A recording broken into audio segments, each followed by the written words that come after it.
সুখবর সুখবর প্রিয় চাকরি প্রত্যাশী ভাই ও বোনদের জন্য সুখবর। যারা অনেকদিন যাবৎ ধরে পে স্কেল বাস্তবায়ন নিয়ে চিন্তায় ছিলেন তাদের জন্য সুখবর। পে স্কেল বাস্তবায়ন নিয়ে আমাদের মাঝে একটি গেজেট প্রকাশ হয়েছে। গেজেটে কি বলা হয়েছে এবং সবার বেতন কিভাবে বাড়বে তা আমরা এক নজর দেখে আসি। গেজেটটি দেখার আগে আমাদের চ্যানেলে যারা নতুন তারা আমাদের চ্যানেলটি সাবস্ক্রাইব করে আমাদের পাশেই থাকবেন। চলেন গেজেটটি আমরা দেখে আসি। বাংলাদেশ সরকারি কর্মচারী দাবি আদায় ঐক্য পরিষদ নবম পে স্কেল বাস্তবায়নের জন্য নতুন কর্মসূচি ঘোষণা করেছে। তারা বলেছে, আগামী 15 মার্চের মধ্যে দাবি মেনে নেওয়া না হলে 28 মার্চ পরবর্তী কর্মসূচি ঘোষণা করা হবে। শুক্রবার 20 ফেব্রুয়ারি সংগঠনের সদস্য সচিব মোহাম্মদ মাহমুদুল হাসান ও মুখ্য সমন্বয়ক মোহাম্মদ ওয়ারেস আলী স্বাক্ষরিত সংবাদ বিজ্ঞপ্তিতে এই তথ্য জানানো হয়েছে। বিজ্ঞপ্তিতে বলা হয়েছে, 2015 সালে দেওয়া অষ্টম পে স্কেলে 11 থেকে 20 গ্রেডের কর্মচারীদের বৈষম্যের বেড়াজালে আবদ্ধ করার পর থেকেই প্রথম পর্যায়ে পে স্কেলের বৈষম্য নিরসনের জন্য আবেদন নিবেদন সহ বিভিন্ন কর্মসূচি পালন করেও তৎকালীন সরকারের কাছ থেকে কোনো সাড়া পাওয়া যায়নি।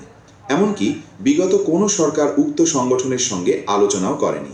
অথচ বিএনপির সরকার 1991ও পে স্কেল দিয়েছিল।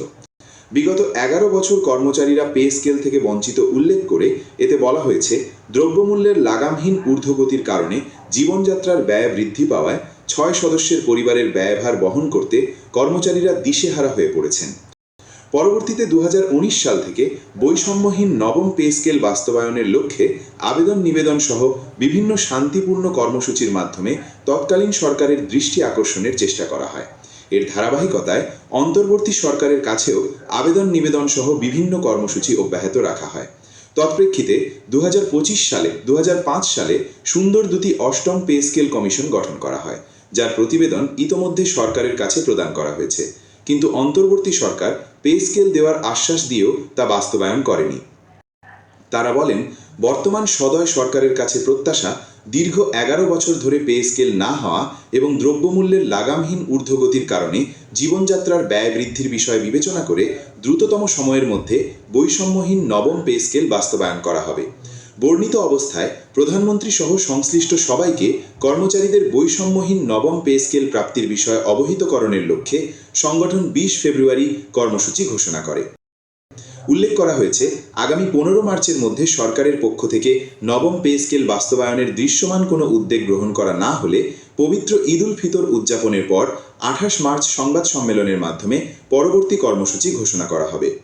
সিদ্ধান্ত অনুযায়ী 3টি কর্মসূচি ঘোষণা করা হয়েছে। 22 ফেব্রুয়ারি থেকে 5 মার্চের মধ্যে স্থানীয় সংসদ সদস্য ও মন্ত্রীর সঙ্গে সাক্ষাৎ এবং তাদের মাধ্যমে প্রধানমন্ত্রী বরাবর নবম পে স্কেল বাস্তবায়নের দাবিতে স্মারকলিপি প্রদান। জেলা ও উপজেলা পর্যায়ে সম্মানিত নেতৃবৃন্দ উক্ত কর্মসূচি বাস্তবায়ন করবেন। একই সময় কেন্দ্রীয় নেতারা মন্ত্রিপরিষদের সদস্যদের সঙ্গে সাক্ষাৎ করে তাদের মাধ্যমে প্রধানমন্ত্রী বরাবর নবম পে স্কেল বাস্তবায়নের দাবিতে স্মারকলিপি প্রদান করবেন।